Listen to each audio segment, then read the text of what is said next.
I have written about love a lot. I think a lot of us interact with the idea at least once a day. It's as if people don't get tired of talking about the biochemical, neurological, astrological, and spiritually divine feeling that takes place in the pit of our stomachs when you meet someone you initially find faintly tolerable in this world, especially since that person's sexual interest matches yours. So, is love never enough? It is a statement that triggers me a lot, and that's because I can't find a reply that subverts it when someone pulls this power move. Until very recently, when I found Limerence. Hello, everyone. My name is Lady Coco Bose. If you're new to my channel, welcome. And if you're coming back, welcome back. And in our channel, we talk a lot about organic wellness and mindful living for all of us who wants to reconnect with ourselves and also to Mother Earth. So today I am giving you a small intro to my Substack article that I recently wrote, and this is a video essay on that, and I hope you enjoy. So today we are talking about limerence and love in relationships. Google defines limerence as an involuntary state of intense romantic obsession or infatuation. It is characterized by intrusive thoughts, a desperate need for reciprocation, and an idealization of the limerent object.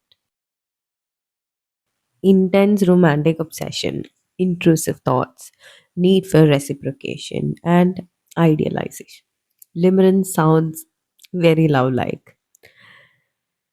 It is 8 in the evening and you have come back from an exhausting day at work. You are scrubbing the kitchen sink and you cannot stop replaying the conversation you had with them. That is romantic obsession. They seem to fit very well into the steamy scenarios in your head. It's like they are bulldozing their way into your brain at any given time. And when it comes to need for reciprocation, it's very intense. It's hard not to ask, why not? Why should I not wish for that person to reciprocate the feeling back, especially since they have shown all signs of being attracted to me? And out of all of them, I find idealization the most dangerous. That person stops being human to you. You are standing with your friends, the person you like is passing you by, and they smile at the children walking beside them. Suddenly, they are the kindest soul you have ever met, and your mind can't help but shout, marriage material. Limerence doesn't seem so dangerous. I don't have an issue with limerence for most part. I mean, we all should occasionally appreciate the fellow humans walking beside us. Realistically, it's hard to like humans as it is. I personally find us very ugly in the daily happenings of the body. The snot, the dandruff, the sweat pooling in summer heat, and the colonies of bacteria living and breathing in that ecosystem. We do need some limerence to drug the brain into thinking that others are attractive enough to actually procreate. I mean, I get you, evolution. Unfortunately, and by the fortune of millions and millions of human beings and apes, dead and alive before us, we are not just mere animals. We are a group of very intelligent social animals who are highly and quite acutely conscious of ourselves. And limerence was lost in translation. Now let's talk about the good witch of the story. When I think about love, I sometimes wonder whether I can truly express its essence. Then I remember my band of love situations and I believe I can at least understand it. So I might try to articulate it with an analogy. So for me, love is like an endless river that flows through each of us. It is accessible to all. It is like a stream of higher energy that connects the material to its highest state of existence. To tap into love is not as easy as it seems. Because truly, when you say, I love you to someone, you are saying, I see you and I love you in all of your existential details, the good and the ugly. Kind of affection coupled with long term commitment is almost impossible to receive or to demand to be reciprocated. Love is, therefore, a wish that can come true, but never something that you can craft out of sheer effort. More often than not, limerence paves the way for a lot of us to truly loving a limerent object as an actual person. But limerence rushes you into it. It is a dopamine rush that sends us high and leaves us crashing too fast before we can even make sense of what is happening. Love builds slowly through the mundane and non flamboyant details of everyday life that you don't post on Instagram. Love comes silently on an everyday call when you hear the other person snore and feel not offended by the lack of attention. It is the love a mother might feel towards a child that literally tore open her lower body to come into being. It is not instant. The love that builds for a child takes 9 months or even years to fully evolve, pure and flowing freely without expectations. My niece loves collecting shiny rocks. Does she feel love towards them? I don't think so. She polishes them every day, keeps them clutched in the palm of her hand everywhere she goes, and shows them to everyone new she meets. An ardent lover of flowers is the one who lets them bloom, lets them exist in their glory and downfall, watches them wither away, and still cherishes their memory because it meant something to them. Love now seems inaccessible to common man and beyond the worldly needs of being loved. So, how does modern society come into the picture here? In modern times, love is mostly limerence, a rush of dopamine and rose tinted glasses when you're dating is essential. But how do you build a great river from a small water channel in a mountain that dries as soon as it's summer? It is a hard task. I have seen deep repercussions in people's lives when they choose to believe the small water channel is the great river instead. Deep poverty, repeated patterns, and a stagnancy that leaves the best connections out of love. And they blame the heart for it. Oh, you ended up crushing over your boss. Blame the heart. Did you end up texting your long lost summer fling on a random Tuesday after years of non existent connection? Blame your heart. Are you feeling attracted to a guy who rides motorbikes and says misogynistic jokes to his friends? Blame the heart. But is it just a matter of the heart?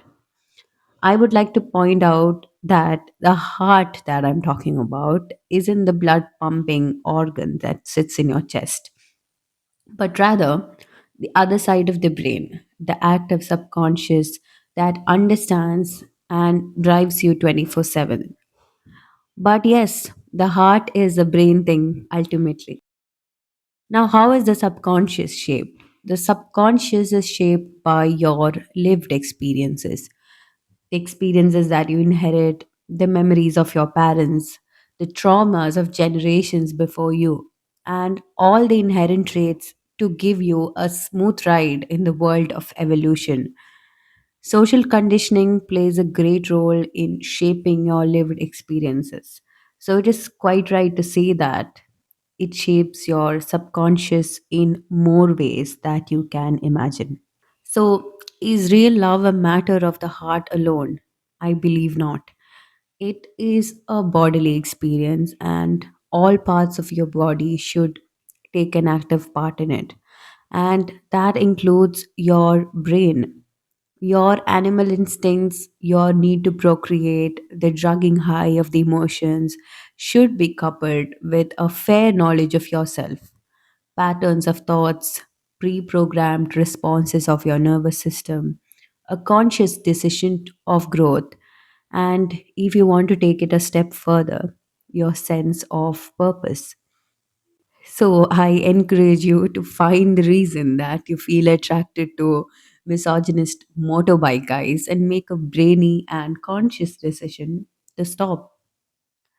So, what does society have against love anyway that it brands limerence as love and sells it in every product on the aisle?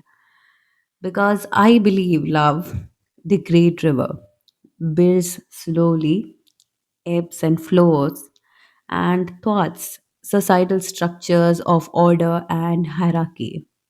And we humans have always felt safe in those structures that we have built for ourselves. A constant cycle of understanding oneself, revisiting old patterns, subverting them, and making conscious decisions to grow together is what real love demands. It is boring in its truest form. It is very mundane. It happens in the most ordinary, repetitive moments of your everyday life. It lives and dies in the thoughts and identities we allow to be ourselves every day. Like all great rivers, when tides are high, it floods even the best embankments. It seems catastrophic compared to being a small water channel that can sustain you just enough. I know, I get it. A young woman in her 20s, I know, is proudly in love with a man and has been for over 5 years. Every day, her mother warns her and reminds her that love is never enough. When you start living on her own, she says, you will need things to tinker with, a car to ride around town, saris to wear proudly, and to be a conversation in family gatherings. Is she wrong? No, not entirely. But the high she's talking about, it's not love, it's limerence. The love she knows that happens between lovers is only limerence. The young woman in her 20s, she might not know it, but that connection she feels to her lover might be limerence because the great river also needs a considerable amount of self work to flow in the right direction in its truest form. It is natural for societies to take on that approach of survival when everything they know about the world, peace, and identity keeps changing rapidly around them. Choosing survival is thus natural. Survival has always been core to our animal instincts, but we humans have always known better. When the flooding stops, the best rivers leave a nutrient rich sediment on floodplains that literally grows the best of anything you sow in it. The soil becomes so rich that it can sustain generations to come. This truth is equally evident across Western literature and modern history, proving that love at its core is a constructive, life giving force. In Charlotte Bronte's Jane Eyre, real love refuses to destroy Jane's self respect or Rochester's soul. Their painful separation forces independent moral growth, allowing them to reunite as equals and build a marriage rooted in genuine wholeness. In the world of science, Marie and Pierre Curie channeled their deep affection into unparalleled intellectual synergy. Working side by side through grueling adversities, their supportive partnership did not diminish either individuals but amplified Mary's genius, leading to groundbreaking discoveries that reshaped modern physics. Both examples demonstrate that true love never diminishes, it serves as the ultimate foundation for personal growth and monumental achievement. Here, I would also like to acknowledge the peculiar issue of languages. A phenomenon of this complication is hard to articulate when you have a type of hard to crack linguistics that seldom invites modernity. Most of the Indian languages fall into this category, and you know how language shapes identities and entire communities. So it's not their fault, it's not anybody's fault as such. In some parts of the world, everything is just love. So, is love never enough to lead a life in? all of its security? I am yet to find out, but I'm quite sure that Limerence is never enough. I would love to know what you think about this, and do you think love is never enough in modern societies, and what should we focus on instead? And does this distinction between love and limerence makes an actual difference in how we understand connection between people and communities? And if you would love to read more articles like this, you should be part of my Substack community. I will leave a link down below for you guys. And if you love this, please give me a like and subscribe to my YouTube channel. And I'll come out with new videos like this next week. Until then, be safe, have fun, and I'll see you guys. I love you so much. I really, really appreciate you all being there for me, and it truly means a lot. I hope that we can ponder on such questions in the future as well. So, yeah, bye bye. Have fun. I'll see you next time.